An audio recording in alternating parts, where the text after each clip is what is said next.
Question number 37, एक समबाहुभुज की कितनी भुजाएं हैं जबकि उसके प्रत्येक आंतरिक कोण का मान 135 डिग्री है। प्रत्येक आंतरिक कोण का मान आपको 135 डिग्री दिया हुआ है और आपसे पूछा गया है कि उस समबाहुभुज में कितनी भुजाएं हैं। देखिए बहुभुज क्या होता है, पहले तो हम समझ लें कि बहुभुज क्या होता है। अगर हम बहुभुज की बात करें तो एक ऐसी 3 भुजाओं से, या हम ऐसा बोलें कम से कम बहुभुज में 3 भुजाएं होती हैं। बहुभुज की शुरुआत ही कहाँ से होती है? 3 भुजाओं से। चलिए परिभाषा की बात कर लेते हैं। तो एक ऐसी बंद आकृति जो कम से कम 3 भुजाओं से मिलकर बनी होती है उसको हम क्या बोलते हैं? बहुभुज बोलते हैं। ठीक है, क्या बोलते हैं इसको? हम बहुभुज बोलते हैं। तो बहुभुज क्या होता है? 3 भुजाओं से मिलकर बनी बंद आकृति को हम बहुभुज बोलते हैं। बहुभुज की शुरुआत कहाँ से होती है? त्रिभुज से। तो त्रिभुज क्या है? एक बहुभुज का प्रकार है। चतुर्भुज, पंचभुज, षष्ठभुज, अष्टभुज, ये सभी क्या है? आपके बहुभुज के प्रकार हैं। अब इसमें क्या होता है? समबाहुभुज की बात करें तो समबाहुभुज क्या होता है? एक ऐसा बहुभुज जिसकी सभी भुजाएं कैसी होती हैं? बराबर होती हैं। ऐसे बहुभुज को हम क्या बोलते हैं? समबाहुभुज बोलते हैं। अब समबाहुभुज का प्रत्येक आंतरिक कोण कैसे निकालते हैं? उसके सभी आंतरिक कोणों का योग क्या होता है? इस सभी की अगर हम बात करें तो चलिए एक एक करके देख लेते हैं, फिर इस क्वेश्चन पे बाद में आते हैं। हम सबसे पहले बात कर रहे हैं कि बहुभुज के बारे में बात कर रहे हैं कि बहुभुज के सभी आंतरिक कोणों का योग क्या होता है। तो बहुभुज के आंतरिक कोणों का योग, आंतरिक पहला फॉर्मूला है आपका आंतरिक कोणों का योग, कोणों का योग। बहुभुज के सभी आंतरिक कोणों का योग या कोणों का आंतरिक कोणों का योग कितना होता है? तो आप कहेंगे sir 2n - 4 into 90, 2n - 4 into 90। चलिए इसको सेटिस्फाई करते हैं कि वाकई में होता है कि नहीं। अगर n की वैल्यू आप यहाँ पर 3 रख दें तो 3 दूनी 6 माइनस कितना 4, तो 4 माइनस करेंगे तो 180। और आप जानते हैं कि n भुजा मतलब 3 अगर आपने रखी तो ये त्रिभुज है। n का मान अगर आप 3 रख रहे हैं तो ये एक त्रिभुज है, क्योंकि त्रिभुज में 3 भुजाएं होती हैं। और त्रिभुज के तीनों कोणों का योग, आंतरिक कोणों का योग कितना होता है? 180 डिग्री होता है। तो यहाँ पर हमने जाना कि बहुभुज के सभी आंतरिक कोणों का योग कितना होता है? 2n - 4 इंटू 90 होता है। इसको एक दूसरे फॉर्मेट में भी लिखते हैं हम। इसको कभी कभार हम ऐसे भी लिखते हैं कि अगर आप 2n इसमें से 2 कॉमन ले लें तो ये आपका हो जाएगा n - 2 इंटू 180, n - 2 इंटू 180। यदि आप इसमें से क्या कर लेते हैं? 2 कॉमन ले लेते हैं तो 2 का मल्टीप्लाई 90 से हो जाएगा तो n - 2 इंटू 180 हो जाएगा। ठीक है, तो ये हो गया बहुभुज के सभी आंतरिक कोणों का योग। सेकंड जो फॉर्मूला है, अगर दूसरे फॉर्मूले की बात करें तो इसका प्रत्येक आंतरिक कोण क्या होता है? तो बहुभुज का प्रत्येक आंतरिक कोण, बहुभुज का प्रत्येक आंतरिक कोण क्या होता है? यदि बहुभुज में कितनी भुजाएं हैं? n भुजाएं हैं। और सभी योग को, यानी कि जो बहुभुज के सभी आंतरिक कोणों का योग था उसके यदि उसकी भुजाओं की संख्या से आप भाग दे दें तो क्या निकल आएगा? तो निकल कर आ जाएगा आपके पास प्रत्येक आंतरिक कोण। तो ये बहुभुज का प्रत्येक आंतरिक कोण होता है। ठीक है, अब हम बात करते हैं कि बहुभुज के बाह्य कोणों का योग कितना होता है। तो बहुभुज के बाह्य कोणों का योग, जो बहुभुज होता है ना, कोई भी बहुभुज आकृति है, बाह्य कोणों का जो योग होता है सभी में 360 डिग्री होता है। ध्यान रखना कितना होता है? 360 सभी का। अगर हम बात करें बहुभुज का प्रत्येक बाह्य कोण मतलब एक बाह्य कोण की बात करें, उसकी मेजरमेंट कितनी होती है, उसकी माप कितनी होती है? तो प्रत्येक बाह्य कोण की अगर बात करें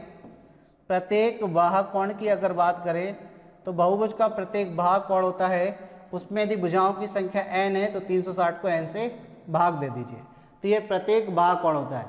ठीक है, अब अगर हम बात करें कि बहुभुज में विकर्णों की संख्या क्या होती है, अगर हमें विकर्णों की संख्या निकालनी है, विकर्णों की संख्या, तो बहुभुज में विकर्णों की संख्या कैसे निकलती है? तो ये आपका होता है 2n - 3y कितना 2। चलिए इसको देखते हैं। n - 3y 2 नहीं होगा, n - 3 ये गलत है, इसमें करेक्शन कर लिए, यहाँ 2 नहीं आएगा, यहाँ पर n आएगा। ठीक है, कितना आएगा? यहाँ पर n आ जाएगा। तो n - 3/2 ये क्या होता है? विकर्णों की संख्या होती है। उसमें जो डायगोनल होता है उसका नंबर कैसे निकलता है? n - 3/2। चलिए देख लेते हैं कैसे। आपको पता है एक चतुर्भुज यानी कि एक क्वाड्रिलेटर जिसमें विकर्ण कितने होते हैं, 2 होते हैं। तो बहुभुज की संख्या अगर इसकी भुजाओं की संख्या की बात करें तो कितनी होती है, 4। तो 4 रख के देख लीजिए। इसमें 4 आप जैसे ही रखेंगे तो यहाँ पे आपने वैल्यू रखी है n की 4, तो ये कितना हो जाएगा 4 - 3 और डिवाइड बाई कितना 2। तो भाई दे दिया 2 से, तो ये 2 बार 4 - 3 हो गया, तो कितना हो गया, ये 1 हो जाएगा, यानी कि विकर्णों की संख्या कितनी आई, 2। तो ये भाई हमने देख लिया कि ये फॉर्मूला हमारा सही है, क्योंकि n की वैल्यू हमने 4 यहाँ पर रखी तो ये सेटिस्फाई कर गया, क्योंकि विकर्ण कितने होते हैं, चतुर्भुज में 2 होते हैं। क्लियर हो गई बात। तो यहाँ पर हमने 5 फॉर्मूले जाने। जो बहुभुज होता है उसमें उसके आंतरिक कोणों का योग क्या होता है, 2n - 4 × 90, या फिर आप इसको लिख सकते हैं n - 2 × 180। दूसरा जो फॉर्मूला होता है प्रत्येक आंतरिक कोण, मतलब यदि उसका आपको एक आंतरिक कोण की मेजरमेंट चाहिए, लेकिन ये किसकी बात कर रहे हैं हम, सम बहुभुज की। ठीक है, ये किसकी बात हो रही है, सम बहुभुज की। तो इसका प्रत्येक आंतरिक कोण क्या होता है, n - 2 × 180/n, मतलब उसमें भुजाओं की संख्या जो है उसके योग को हम भुजाओं की संख्या से यदि भाग दे देते हैं तो हमारे पास क्या निकल कर आ जाएगा, प्रत्येक आंतरिक कोण निकल कर आ जाएगा। अब हम बात करते हैं बाह्य कोणों के योग की।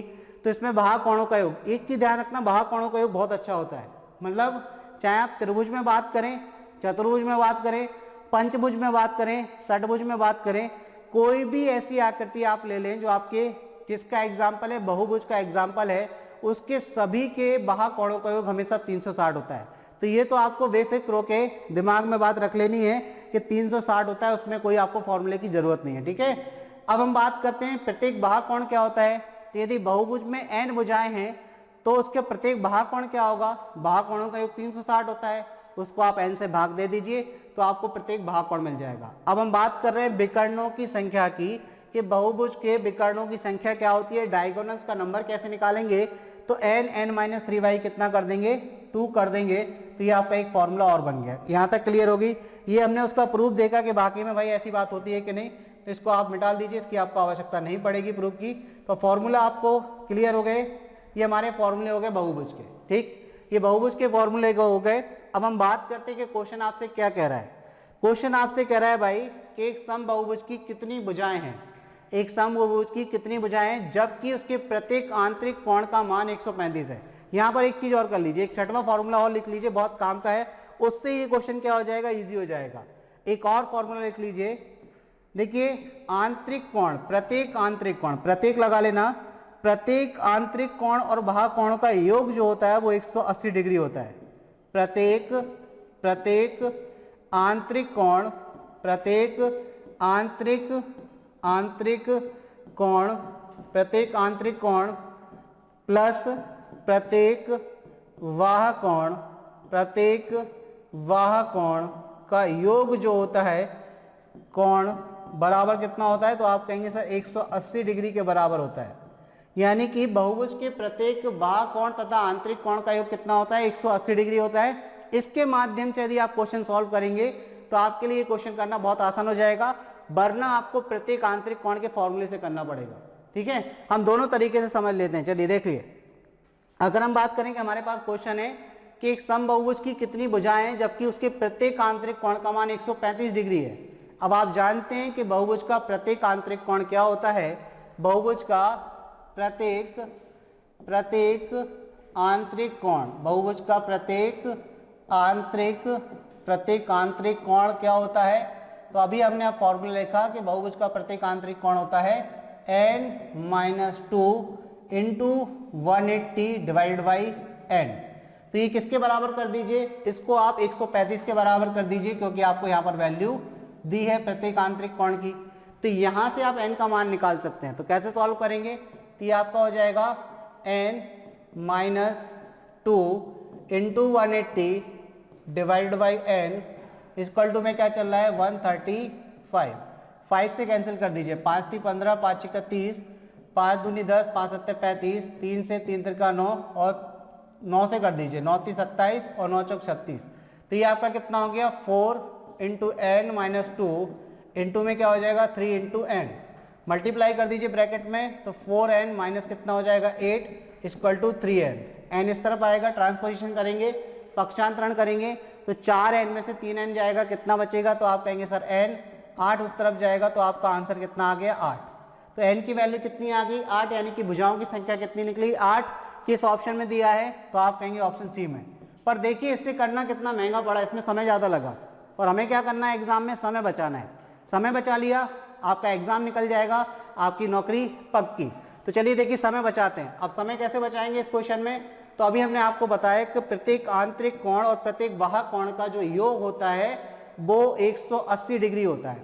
तो अब आपको प्रत्येक आंतरिक कोण कितना दिया, तो आप कहेंगे सर हमें आंतरिक कोण कितना दिया है, तो आप कहेंगे सर 135 दिया है। तो बाह्य कोण कितना हो जाएगा, तो अगर आपसे पूछा जाए कि बाह्य कोण कितना होगा तो आप कहेंगे प्रत्येक बाह्य कोण होगा 180 माइनस 135। तो ये कितना निकल कर आएगा, तो आप कहेंगे सर 45 डिग्री निकल कर आया। अब आपने प्रत्येक बाह्य कोण निकाल लिया और आप जानते हैं बाह्य कोणों का योग कितना होता है 360। तो यदि बाह्य कोणों का योग 360 होता है तो यदि आप इसको प्रत्येक बाह्य कोण से भाग दे दें तो भुजाओं की संख्या आ जाएगी कि नहीं, तो बिल्कुल आ जाएगी, क्योंकि सभी बाह्य कोणों का योग 360 होता है और एक बाह्य कोण आपका 45 डिग्री का है। तो यदि एक बाह्य कोण से आप भाग दे देते हैं तो भुजाओं की संख्या आ जाएगी 9 से 5 बार, 9 से 4 बार, 5 से 8 बार, 5 8 40। तो देखिए यहां से आंसर आपका कितना आया 8, वहां से भी आंसर आपका 8 ही आना था, लेकिन इसमें आपका क्या बचेगा, समय बचेगा। तो ये कॉन्सेप्ट बहुत काम का है कि प्रत्येक आंतरिक कोण और बाह्य कोण का योग कितना होता है 180 डिग्री होता है। इसके माध्यम से यदि आप क्वेश्चन को सॉल्व करेंगे तो काफी आसान रहेगा आपके लिए और आपका समय भी बचेगा। तो ऑप्शन हमारा क्या रहेगा यहाँ पर, सी रहेगा। ठीक, चलिए बढ़ते हैं अगले क्वेश्चन की तरफ, देखते हैं कि भाई अगला क्वेश्चन क्या है। देखिए नेक्स्ट क्वेश्चन दिया है हमें, केंद्र O वाले एक वृत्त में त्रिभुज ABC उत्कीर्ण है और यदि एंगल BAC बराबर n और एंगल OCB बराबर m हो तो आपको बताना है कि इनमें से कौन सा स्टेटमेंट सही होगा। तो देखिए एक केंद्र O वाला एक वृत्त दिया है, तो सबसे पहले तो आप क्या बना लीजिए, एक वृत्त बना लीजिए। इसका केंद्र कितना दिया है, तो O दिया है। इसके बाद इसमें क्या है, एक त्रिभुज ABC बना हुआ है, तो बना देते हैं भाई एक त्रिभुज ABC।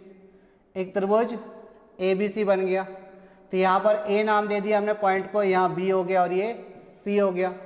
इसके बाद इन्होंने बोला यदि एंगल BAC n हो तो BAC ये आपको कितना दिया है, n दिया है, और एंगल OCB ये OCB हो गया। चलिए इसको और मिला दीजिए, B को भी मिला दिया, OCB आपको कितना दिया है, m दिया है। तो आपसे पूछा क्या गया है कि m प्लस n इनमें से कौन सा स्टेटमेंट सही होगा, यानी कि m प्लस n का मान 150 डिग्री के बराबर होगा, m प्लस n 90 डिग्री के बराबर होगा, m प्लस n 180 होगा, या m प्लस n 120 के बराबर होगा। चलिए तो देखते हैं, ये बताइए क्या था, ये आप कहेंगे वृत्त का केंद्र था, तो ये हमारा वृत्त का केंद्र हो गया। ये वृत्त का क्या हो गया, केंद्र हो गया। केंद्र से ये C कहाँ पर स्थित है, तो आप कहेंगे सर ये परिधि पर स्थित है। ये किस पर स्थित है, परिधि पर। तो केंद्र से परिधि तक की दूरी क्या कहलाती है, त्रिज्या कहलाती है। तो आप कहेंगे यहाँ पर OC और OB दोनों क्या है, तो आप कहेंगे सर त्रिज्या है। तो त्रिज्या तो ये एक ही वृत्त की है तो बराबर होंगी। तो आप कहेंगे कि OC और OB कैसे हो गए, बराबर हो गए। अब अगर हम बात करें त्रिभुज, किस त्रिभुज में, त्रिभुज OBC में, अगर हम त्रिभुज OBC में देखें तो इसमें OB बराबर किसके है, OC के है। अगर ये दोनों भुजाएं बराबर हैं तो ये कौन सा त्रिभुज हो गया, तो आप कहेंगे ये समद्विबाहु त्रिभुज हो गया। और समद्विबाहु त्रिभुज में बराबर भुजाओं के सामने के कोण कैसे होते हैं, बराबर होते हैं। तो हम कह सकते हैं कि भाई अगर ये वाला कोण m है तो ये कोण भी कितना हो जाएगा, m हो जाएगा। अब देखिए यहाँ पर अगर OB बराबर OC है तो कोण OCB बराबर कोण OBC हो जाएगा और दोनों किसके बराबर, m के बराबर हो जाएंगे। तो यहां से देखिए हमने ये कोण निकाल लिया। अब आप एक चीज और जानते हैं, अब वो चीज क्या जानते हैं और नहीं जानते तो आप जान लीजिए कि एक ही जीवा द्वारा, जीवा कौन सी है, BC। तो अब हम पहले जीवा की बात कर लेते हैं कि जीवा होती क्या है। वृत्त की परिधि पर स्थित दो बिंदुओं को मिलाने वाली रेखा, वृत्त की परिधि पर स्थित दो बिंदुओं को मिलाने वाली रेखा उस वृत्त की क्या कहलाती है, जीवा कहलाती है। तो एक ही जीवा द्वारा वृत्त के केंद्र पर बना कोण उसकी परिधि पर बने कोण का कैसा होता है, 2 गुना होता है। ये कॉन्सेप्ट आपको याद रखना है कि एक ही जीवा द्वारा, इसको नोट कर लें, एक ही जीवा द्वारा वृत्त के केंद्र पर बना कोण उसकी परिधि पर बने कोण का 2 गुना होता है। तो इसका मतलब हम कह सकते हैं कि जो जीवा BC है वो केंद्र पर कोण बना रही है, कौन सा, एंगल BOC, और परिधि पर कोण बना रही है कौन सा, तो आप कहेंगे एंगल BAC। तो जो BOC है वो एंगल BAC का कैसा होगा, 2 गुना होगा। अब आपको BAC की वैल्यू कितनी दी है, n दी है, तो BOC कितना हो जाएगा, तो आप कहेंगे BOC हो जाएगा आपका 2 × n यानी कि 2n। तो अब आपने यहां पर क्या निकाल लिया, BOC भी निकाल लिया 2n। अब आप जानते हैं कि त्रिभुज के तीनों कोणों का योग कितना होता है, 180 डिग्री होता है। तो हम बात करते हैं त्रिभुज किसमें, त्रिभुज BOC में। त्रिभुज BOC में अगर हम बात करें तो त्रिभुज BOC में एंगल B, एंगल C और एंगल O, इन तीनों का सम किसके बराबर होगा, 180 डिग्री के बराबर। तो आप कहेंगे कि angle B plus angle O plus angle C किसके बराबर, 180 डिग्री के बराबर। देखिए एंगल B कितना है, तो आप कहेंगे m, एंगल O कितना है, तो आप कहेंगे सर 2n, और एंगल C कितना है, तो आप कहेंगे सर m इक्वल टू कितना, 180।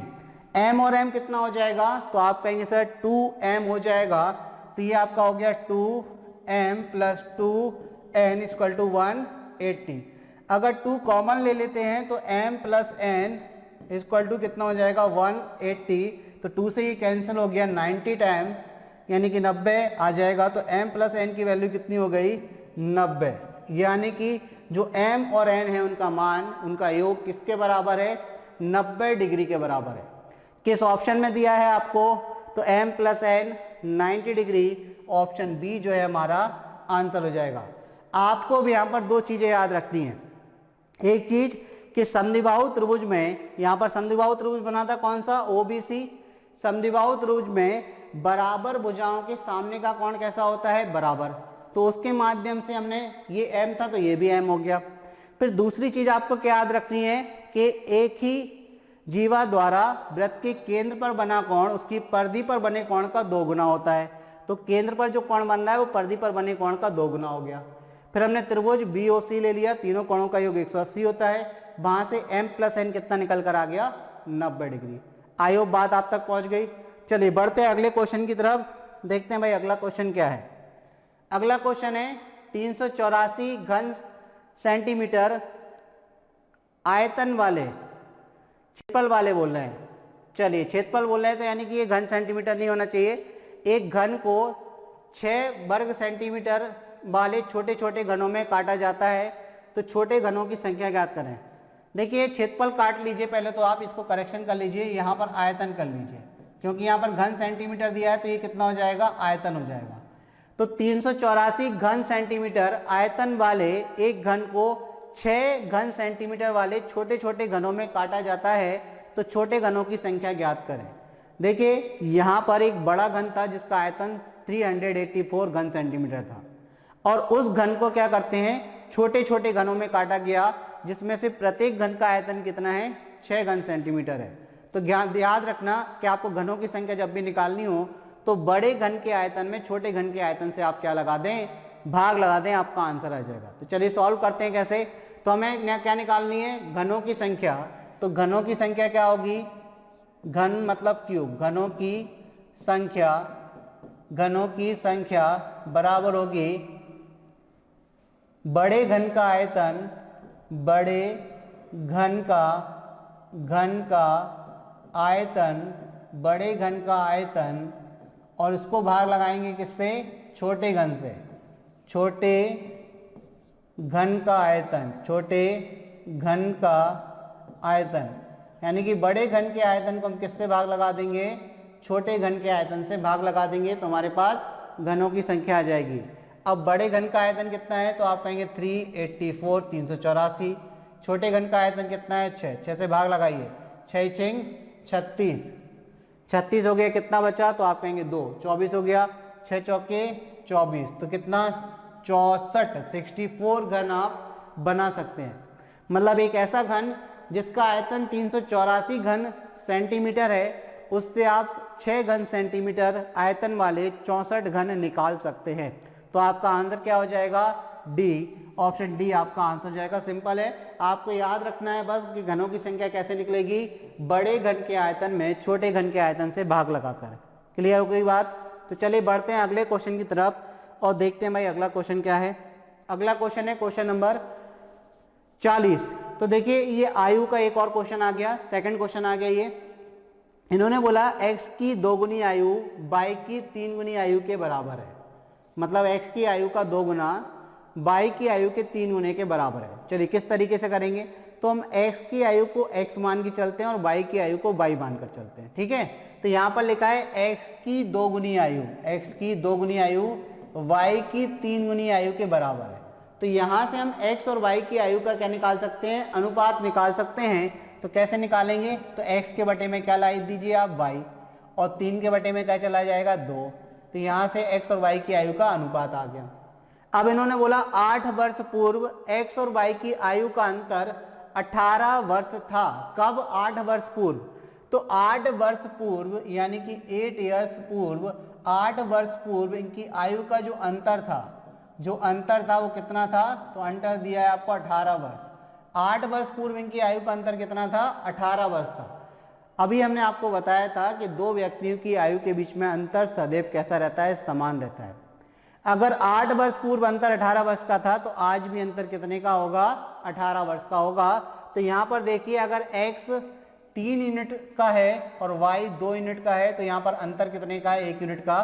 तो हम कहेंगे 1 यूनिट की वैल्यू किसके बराबर? 18 वर्ष के बराबर। तो x की वर्तमान आयु बतानी, यानी कि जो अंतर अनुपात आपको अभी दिया है ये वर्तमान का है, क्योंकि क्वेश्चन में इसके अलावा तो कुछ और लिखा नहीं है, तो इसका मतलब ये वर्तमान का अनुपात है।